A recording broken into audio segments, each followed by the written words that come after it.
Podcast Estás Convocado. Bem-vindos ao podcast Estás Convocado, episódio acerca de mediatismo político e desinformação, onde aliás, este episódio será um pouco diferente dos restantes, porque nós temos um contributo de alguém de fora, que não está aqui connosco neste momento, mas que já nos prestou este contributo. A Isabel reuniu um contributo muito interessante de uma professora perita nesta área, que será bastante enriquecedor para todos nós e para todos nós que pretendem efetivamente votar com consciência e informados.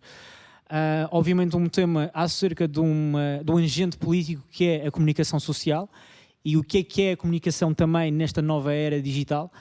Mas posto isto, eu vou-te passar a bola, Isabel, e explica-nos mais ou menos, ou fala-nos acerca dessa pequena entrevista.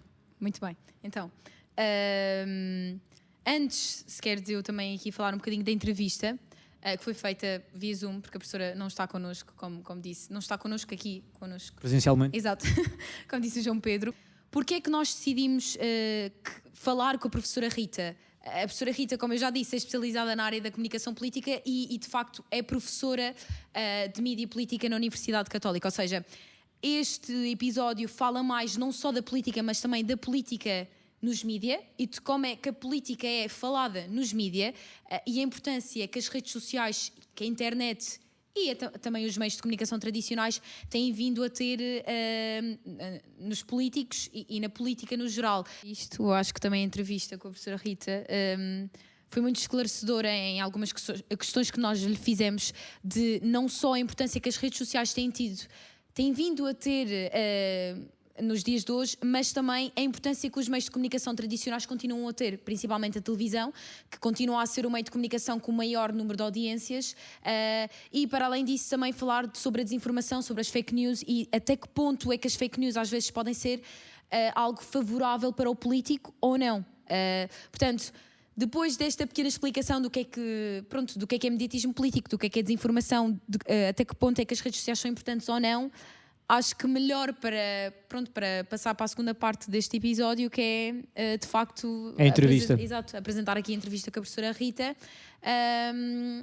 E já desde o início também agradecer ao facto de ela também ter participado connosco, mesmo de longe ela conseguiu participar connosco, esteve connosco, e acho que é uma entrevista bastante interessante e que as pessoas vão gostar mesmo muito de ouvir e de ver. Portanto... Acho que podemos passar então agora para a entrevista. Exato. Ok, perfeito. Considera que é benéfico para a projeção do político, ou seja, mesmo da figura política, a exposição mediática que, nomeadamente, que os mídias, nomeadamente a televisão, faz ou não?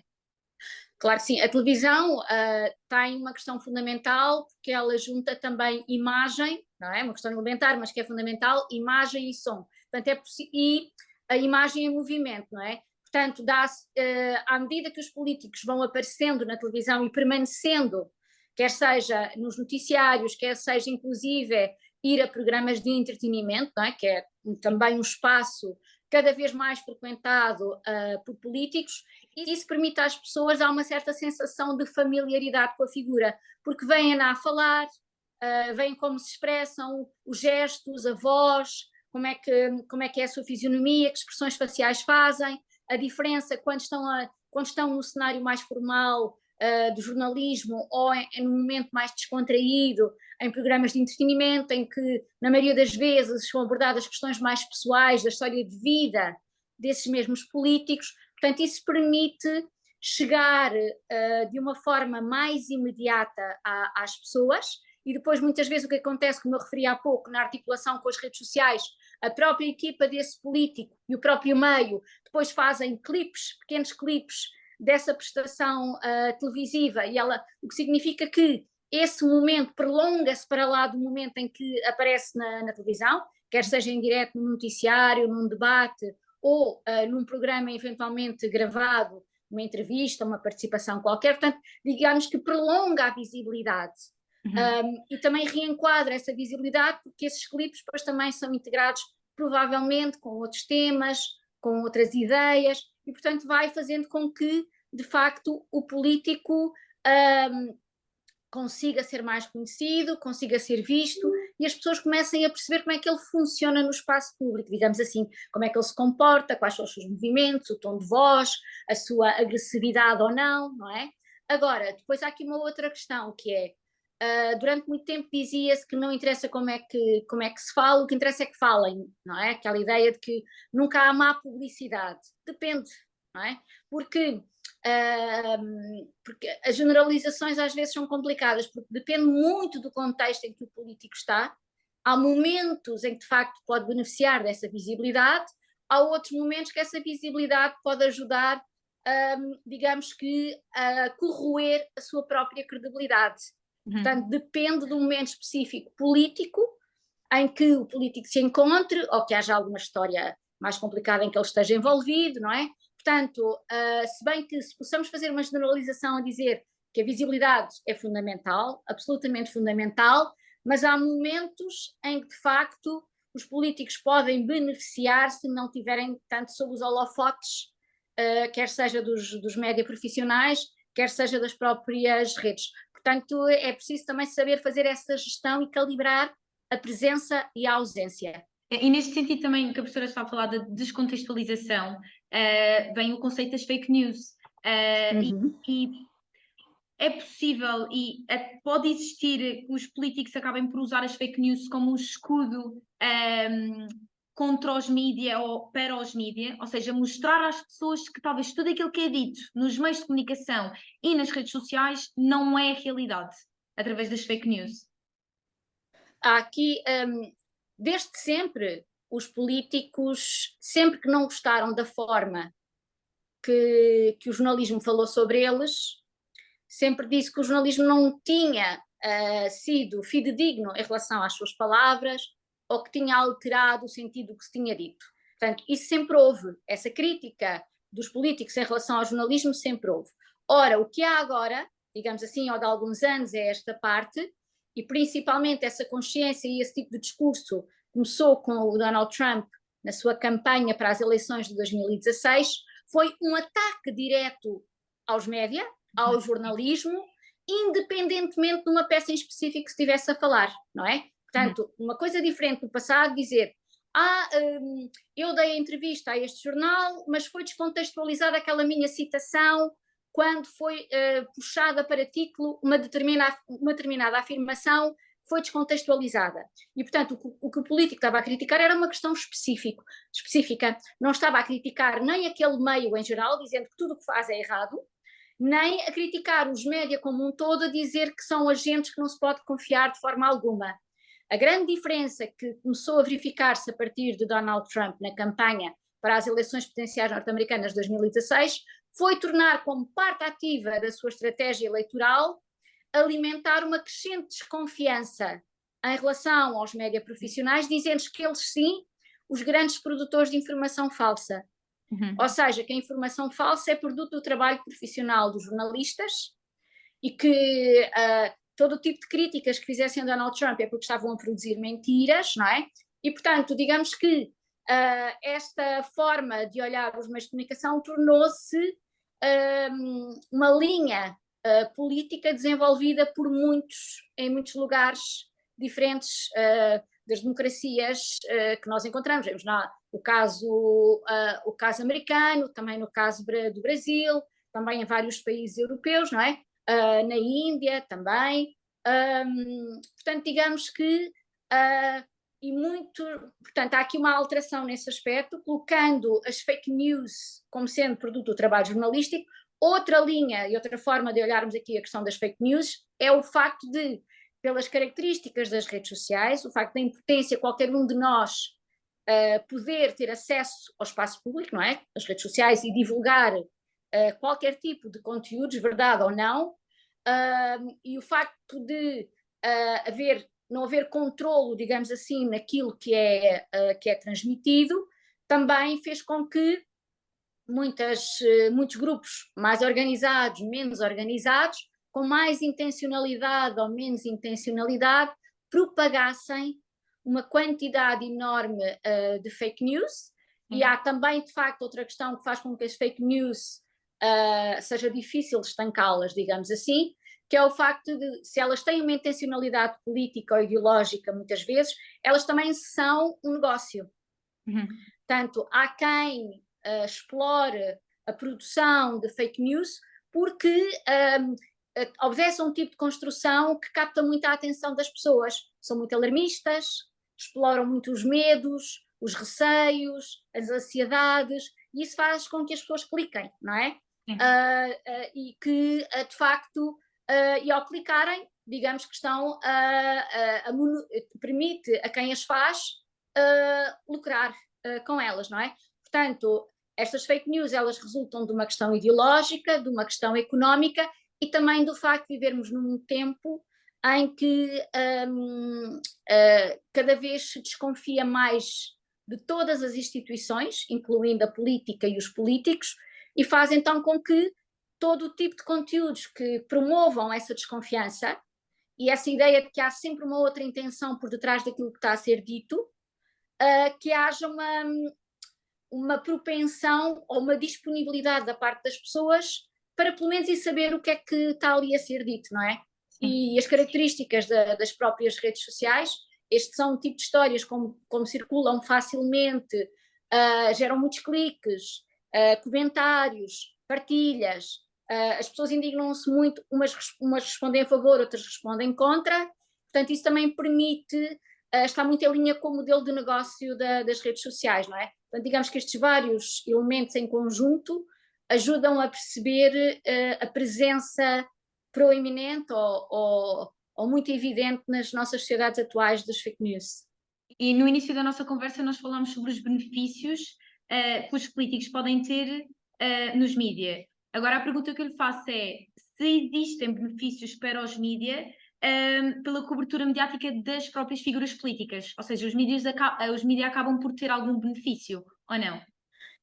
Sim, claro, mas nós temos que pensar que na origem do jornalismo e dos média como contemporâneos da formação das sociedades democráticas e que envolve responsabilização, escrutínio do trabalho político, de informar as pessoas, os média funcionarem como aquela ideia tradicional e clássica de quarto poder e cumprindo uma função de checks and balances. Isso significa que os médias sempre tiveram como prerrogativa ter uma função de informar a população, mobilizar as pessoas, nomeadamente para os atos eleitorais, esclarecê-las, organizar e ajudar a que as pessoas possam formar a sua opinião a partir da informação que vão dando sobre a vida política e, portanto, isso é, digamos que, uma das características base dos média em contexto de sociedade democrática, garantir, fazer o escrutínio do poder, para que ele não abuse do seu próprio poder, não é? Escrutinar o poder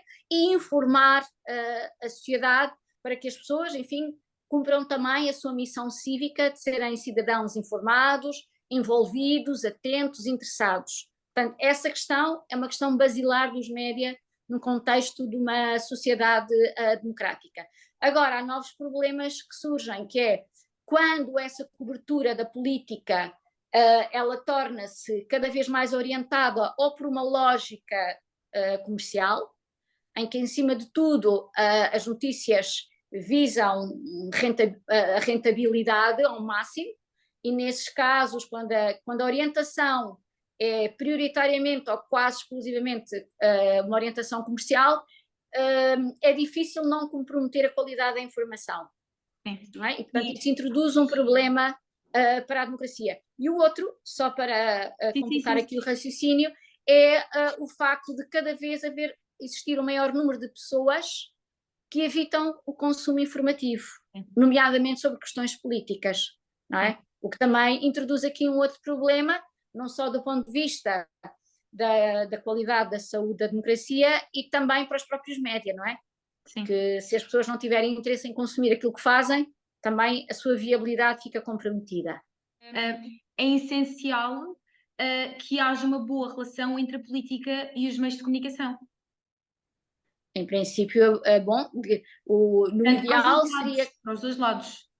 Claro, o ideal seria que ambas as partes sejam profissionais e respeitem as competências de cada um, não é? Claro. No mundo idealizado, seria assim, o político estar disponível e quando fala com os média dizer a verdade, enfim, obviamente com o seu enquadramento, com os seus objetivos políticos, mas enfim, não produzir fake news, não é? Quando está a falar e percebendo que os objetivos do trabalho jornalístico são distintos dos objetivos do trabalho político, mas ambos reconhecendo-se mutuamente.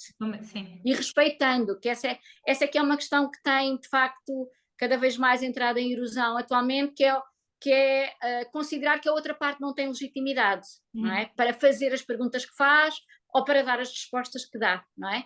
Portanto, a democracia edificou-se nesse acordo de que os média têm o direito a fazer perguntas, não é?